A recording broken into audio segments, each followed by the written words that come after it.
Force and power modulation. Okay, so within this, we're going to start talking about how we control contraction. We've talked about how contraction works, how the neuron essentially functions, and then how the cross bridges, how those actins and myosins interrelate to cause contraction. Okay, so we know that. We know the fundamentals of how that works. But let's talk about how do we control that? Okay, and by extension, how do we produce force and power? And how do we change that? How do we modulate it? So first off, let's talk about the nervous system and the influence of the nervous system. Okay, so the nervous system, as we've discussed, essentially interacts with muscle fibers to cause contraction. Okay, we know this. But let's go a little bit further into the control of said nervous system. So contraction of a muscle fiber, and by extension the control of it through the nervous system, is little more than the result of sympathetic nervous system activity and parasympathetic nervous system activity. Alright? So here we have these light-colored neurons. Okay, these are the terminals of upstream neurons, and they're talking to this motor neuron. All right. Okay. So we have many different neurons that are all interfacing with this one motor neuron. All right. And the light-colored ones are excitatory. Okay. So these are the sympathetic nervous system. Okay. And the dark ones are going to be our inhibitory or parasympathetic nervous system. Right? So what we have are a bunch of different neurons, and they're all kind of going to be sending signals to this nucleus. And the job of the nucleus is going to be to decipher a response. Okay, if you will, I want you to think of this neuron to a certain extent. He's the head of a company. He's the CEO. Okay, and what he's got are a lot of people who are giving him input. Okay. And based upon the net, or the strongest total of that input, say some are saying do something and some are saying don't do something. If he has more people saying do it than he has people saying don't do it, then just through democracy, if you will, he will say, okay, we're going to have a contraction in this case. So if there's more excitatory neurons who are stimulating this nucleus to depolarize, then the net stimulation, the net response, is going to be to depolarize and send an AP, or an action potential, down the axon. Okay, so if we send that action potential down, it's going to go interface with the muscle. We're going to send that acetylcholine across, and then that muscle is going to depolarize as well. Okay. And conversely, if we instead have more sympathetic activity, parasympathetic activity, then this nucleus will not contract. In fact, it may have a lower membrane potential. Okay, so that brings me to talking about facilitation and inhibition. So let's look at that. Okay, so a term we'll throw around, and it's important for you to understand: facilitation versus inhibition, and then excitation. All right. So, if you don't have sufficient, say you have a net positive or more sympathetic nervous system stimulus than you have parasympathetic, but you don't have enough to hit the depolarization threshold. Okay, we'll say the threshold is right around here. Okay, so we have our resting potential, which is like right here. Okay, and our sympathetic nervous system is saying contract, contract, contract, but the parasympathetic is somewhat balancing it out. Okay, what you can have is a state that we call facilitation. Okay, facilitation is when the resting potential, right here, moves closer to threshold but does not achieve threshold. Okay, that is, it gets you close to sending an action potential, but just not quite there. Okay. Conversely, you can have something called inhibition, and that's inhibition moves you further away from threshold. Okay. So we have distance from resting to threshold. This would be facilitation, and here we might have inhibition. Okay. So it takes more stimulation to get to threshold. Okay. And then if you have enough stimulation, enough sympathetic stimulation, then when you reach threshold, it will fire. Okay, and we have our action potential being sent. Okay, so to give you a kind of a real world example where this is kind of relevant to you, we've probably all at some point been involved with a sporting event, or say been in a stressful situation. Okay, when you have adrenaline flowing, which is an agonist of the sympathetic nervous system. Okay, it acts as a stimulant of the it stimulates the sympathetic nervous system. What you are is you're facilitated. Okay, in those instances where you're facilitated, sometimes in layman's terms or vernacular, you'd hear someone might say that you're on edge or you're jumpy. Okay.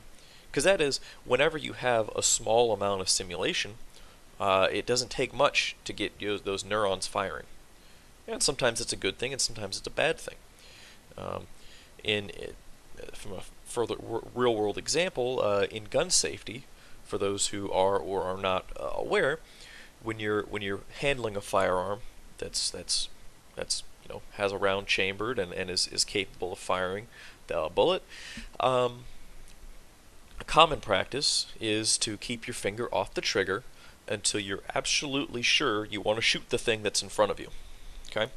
So, the reason for this is that often, if you're going to be wielding a firearm, you're probably in somewhat of a heightened state. Okay?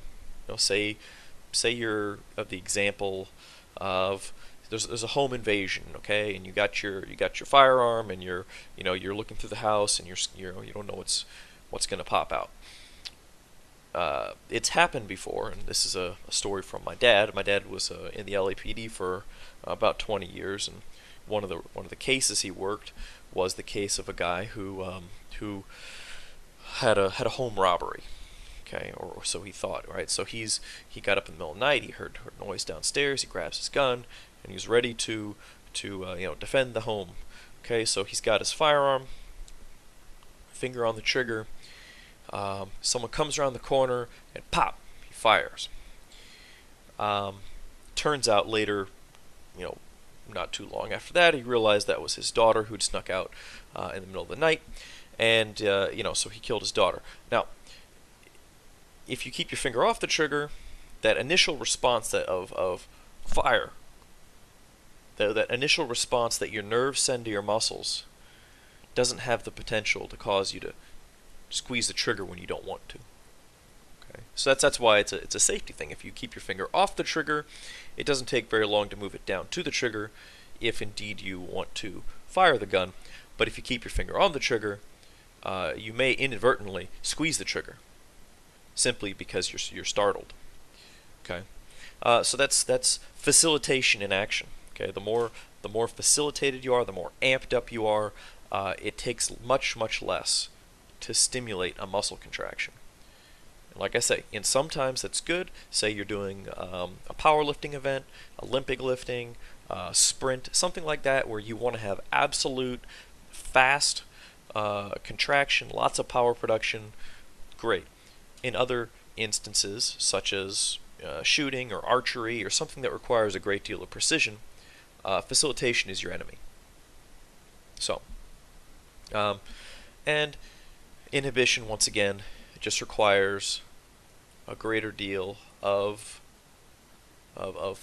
stimulation in order to achieve contraction. So, in this instance, take the case of competitive shooting, or being a sniper in the military or something. A common drug which is taken to aid in these events is a beta blocker. Beta blockers, they kind of block the activity of adrenaline. Okay, so if you can't get that adrenal system response, you can't get facilitated. It causes you to have a suppressed system, and by extension, you have less jittery hands, and you're more able to stay on target easier. That's why it's a banned substance for sports of that nature. And then excitation, once again, is just once you've hit threshold and you've had that neuron depolarize.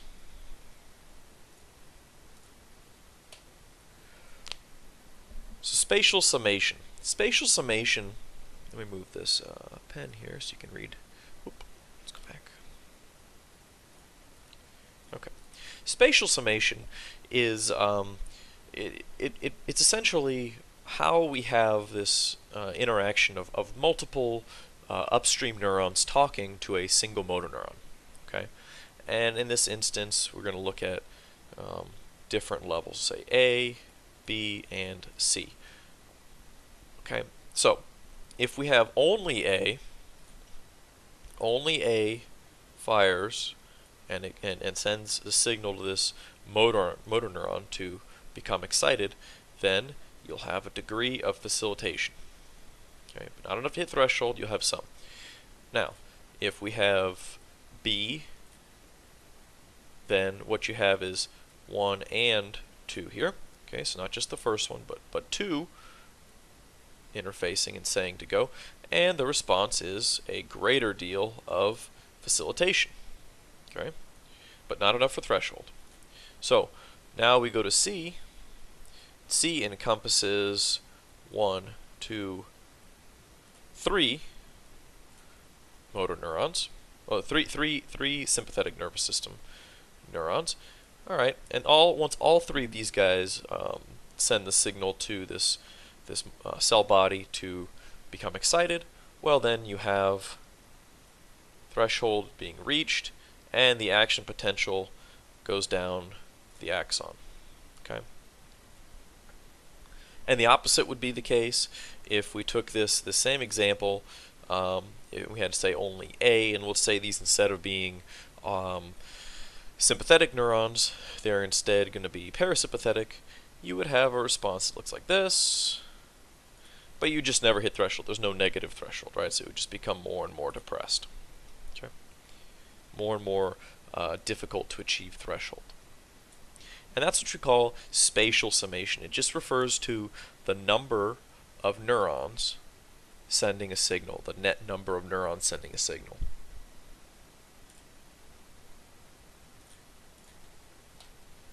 Okay, the second kind of summation that we'll talk about is called temporal summation, and it's often referred to as rate coding, especially as it relates to muscles. Okay, so rate coding or spatial or temporal summation refers to how fast the neuron sends signals. Okay, so if we look at this right here, this little graph right here, we have force. Force, and then over here we have time. Okay, this is over time. Okay, so if we have a single contraction that is not followed up with another contraction within a short period of time, what you'll see is you have a twitch, and then there's time for that sarcoplasmic reticulum, that SR, to pump out the calcium. Okay, so you have high force, so force goes up, and then as that sarcoplasmic reticulum starts pumping out the calcium, then force goes down. Okay, you have less cross bridges being attached. Okay, and when we talk about force, all we're talking about, once again, is the number of cross bridges attached at any given moment. Okay, so if you have a single twitch and there's not much following it up, then you have little contraction and then relaxation. Okay. Now, the more stimulation you have, the faster that a motor neuron sends its twitches, then you start to have this summation, okay? And it can be seen here, okay? So instead of having enough time for this sarcoplasmic reticulum to pump out all the calcium, allowing the force to go down, instead, as the rate of twitches increases, well, there's less and less time for that sarcoplasmic reticulum to work, and eventually, as the twitches become faster and faster, you see the amount of force being produced goes up, up, and up, right? And the reason is simply that the sarcoplasmic reticulum is unable to match the rate of calcium release with its calcium removal. Okay. Once again, that the calcium pumps of the muscle function much like a semi-clogged drain. Okay. Your faucet will be able to outclass it as far as the amount of water it can pump in versus how much water will be drained out.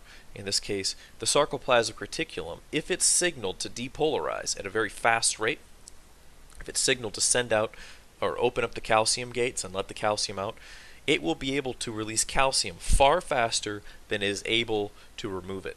And that's what you see here, okay? This is that rate coding. Okay, so the faster you have signals, you aren't able to pump out the calcium, which means you're having more calcium at any given time in that sarcoplasmic, in the sarcoplasm. And if you have more calcium in the sarcoplasm, it means you have more calcium attached to the troponin C. If more calcium is attached to troponin C, then you have more cross bridges attached. And if you have more cross bridges attached, well, then you're producing more force. Okay, and that's all there is to it. That's all there is to it, really. Okay, that is rate coding. And at a certain point, the twitches become so fast that you no longer have a period of relaxation. That is when you reach a period of tetanus. Okay, and that is the muscles essentially just become locked up, right? And that's rate coding. Okay, so common neurotransmitters for excitation, facilitation, and inhibition, right? Essentially, excitatory neurotransmitters are the same as facilitatory neurotransmitters. It just simply refers to how much is released. Okay, so norepinephrine is released for nerve-to-nerve communication, and acetylcholine is released for nerve-to-muscle communication. Okay, so if there's some sort of an upstream nerve talking to a motor neuron, it's going to release norepinephrine, and that's how it's going to convey the signal. That's going to go into the chemical sodium channel, chemically gated sodium channel to depolarize the nerve cell body, and acetylcholine, of course, depolarizes the muscle. Okay, facilitatory neurotransmitters do the exact same thing. It's just when you have less of them being released, then you get closer to threshold, but you're not actually able to achieve threshold. Okay.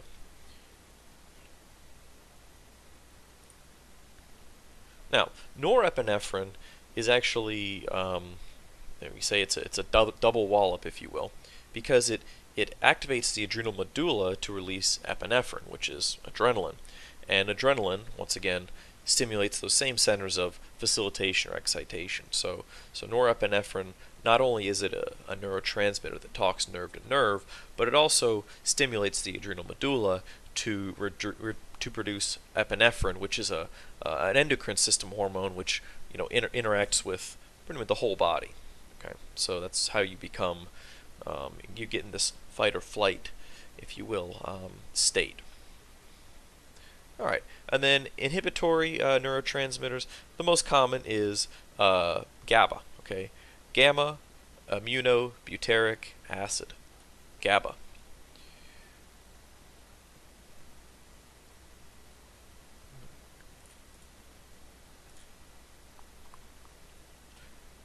All right, so we know essentially how the parasympathetic and the sympathetic are interrelating and causing contraction or relaxation. or sorry, facilitation, inhibition, or excitation.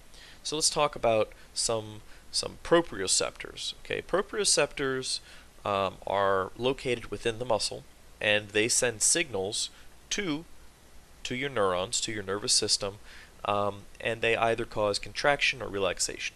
Okay, the two big ones we talk about are the muscle spindle and then the Golgi tendon organ. All right, and proprioception refers simply to sense of one's body. All right, so they detect length of muscles, tension, and force being put on muscles. Right? So the muscle spindle. The muscle spindle is little more than intrafusal fibers. Okay, and intrafusal fibers, we can see here, an intrafusal fiber is just, it's a muscle fiber that's kind of walled off from the rest of the muscle, and it's not actually innervated directly with motor neurons. Okay, so you don't contract those guys directly. Say, like, if I wanted to curl a dumbbell, I can't contract the muscle spindle. The muscle spindle's job is just to detect length of the muscle. Okay, and it helps to regulate force and sarcomere length within that muscle. Right. So if I have a very rapid lengthening of a muscle, then that's called you have a stretch reflex, and the stretch reflex is that muscle spindle senses that it's becoming lengthened very rapidly, and it sends a signal back to the motor neuron, or back to your nervous system, and it says, I have a potential tear situation happening. I need to contract this muscle. Okay, so it sends a signal back to, in this case, your spinal column. Okay, as a sensory neuron. That spinal column says, Roger, Roger, contraction. And then you have a contraction of the muscle. And you can try this out if you like. We'll look at it, but you can try this out.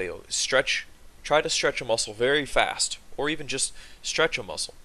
And in general, what you're going to find is that muscle is going to contract involuntarily. You won't be able to control whether or not it contracts. Okay? Because as you start to lengthen that muscle and put more force on it, it's going to send a contraction stimulus. So that's the stretch reflex. No one really knows exactly why it happens. A thought that seems to make sense is that, well, if from a survival standpoint, if you stretch a muscle or you lengthen a muscle too rapidly, a few things happen. One, you can dissociate the actins from the myosins, which means you aren't really able to produce force because they can't reach each other. So that's negative. And then also, if you're having a lot of lengthening very fast, you could potentially cause damage to the muscle. So that's another thought. And the other proprioceptor we'll talk about is the Golgi tendon organ. Okay, so a Golgi tendon organ is a mechanoreceptor that's located between the muscle belly, and the tendon. Okay, so this region right here, and its job is to detect force and tension on the muscle. Okay, this one kind of works the opposite. Okay, in the case of the Golgi tendon organ, if you have a lot of tension on the muscle, it causes the muscle to relax. Okay, and this has some pretty real and important implications. Okay, in my research in the past, and with some of the people I've worked with, they've looked at how stretching affects athletic performance, and what we found, and it's pretty widely understood, that if you put a lot of tension on a muscle, if you stretch it really hard, like painful stretching, right afterwards you'll have a fairly significant drop in your ability to produce force and power by extension. In my research, I've seen that within 30 seconds to a minute of holding a really hard stretch, you'll see a drop in one repetition max of approximately 10%. which is massive when it comes to an athletic event. If you're a sprinter and you are 10% slower than the guy next to you, it's the difference between first and last often. So, very important. That's why prior to doing most athletic events, you don't hold static stretches for very long. You'll typically do more of a dynamic warm-up and not put as much tension or put as much force on the muscle, because you don't want to have that autogenic reflex come in, okay, or autogenic relaxation. That's what the Golgi tendon reflex is often referred to as.